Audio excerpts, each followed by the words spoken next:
Hello everyone, my name is Hannah and I'm one of your hosts. Today, we will be giving some questions and tips about how to communicate effectively.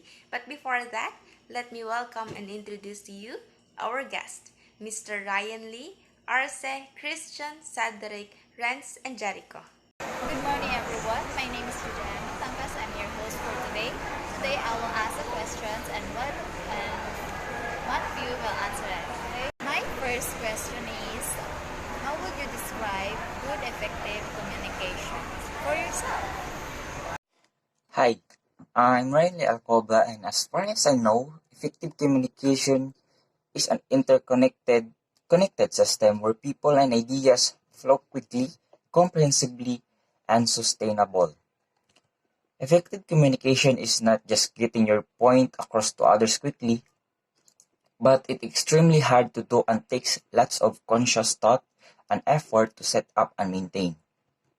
First, quickly, the time it takes to think, message, listen, and understand then take action. Comprehensively, the people and ideas are sent and received completely. Sustainably, the cost, whether financial, emotional, or otherwise, is very low, allowing ideas to flow in the system easily without breaking down. That's it. Second is, why and when do we need it? Good day, my name is Justin Nesperos.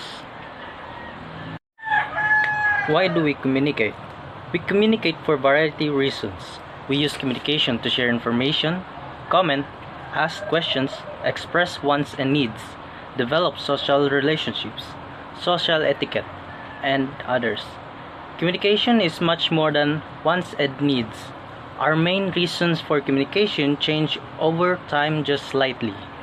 Based on the research of Janice Light, during the lifespan, we are communicating for social reasons over 50% of the time. Wants and needs make very small part. Exchanging information grows through years. When do we communicate? Communication occurs when a sender expresses an emotion or a feeling, creates an idea or senses the need to communicate. The communication process is triggered when the sender makes a conscious or an unconscious decision to share the message with another person, the receiver. Third is, what are the greatest challenges to good communication? Hi, I'm Renz Michael B. Relatado. In, in communication, there always be hindrance and barriers to good communication.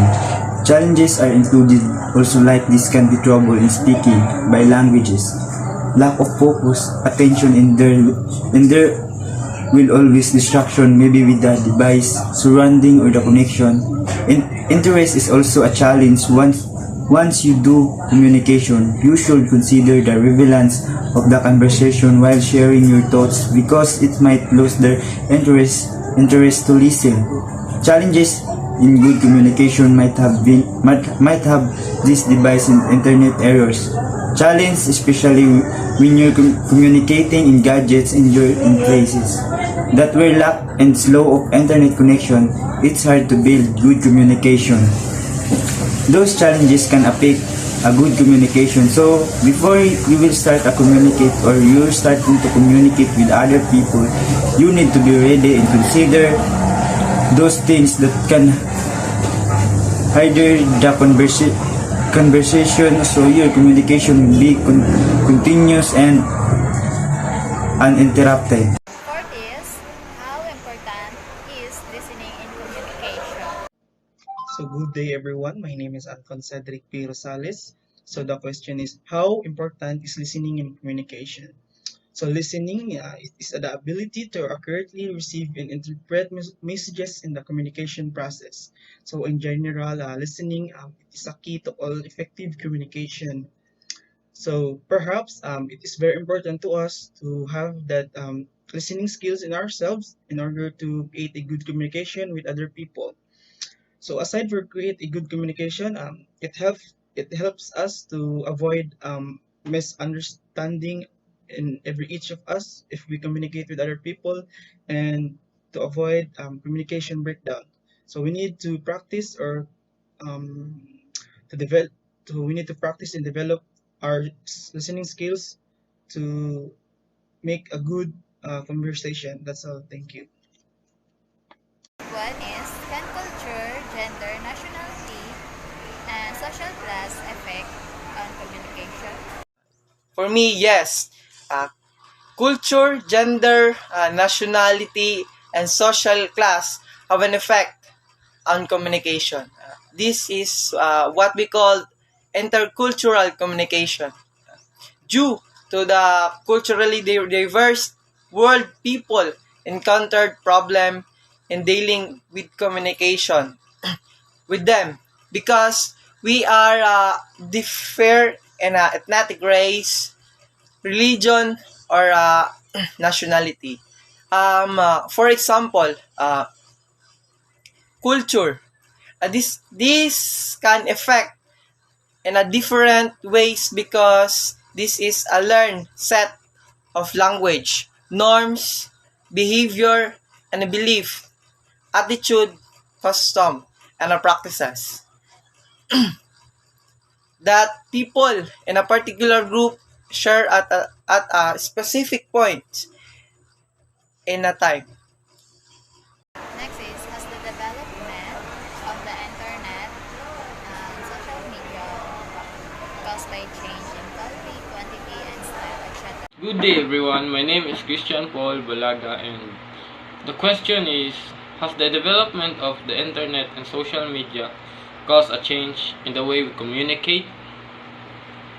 And my answer is yes, the internet and social media have revolutionized the way people interact and communicate all around the world. We can now engage with thousands of individuals all over the world thanks to social media networks, which is why we see people with thousands of Facebook friends or tens of thousands of Twitter followers. That would be impossible without social media. We may now communicate our ideas with a much longer audience thanks to social media networks. And another significant change is that we no longer use a filter when we communicate to others.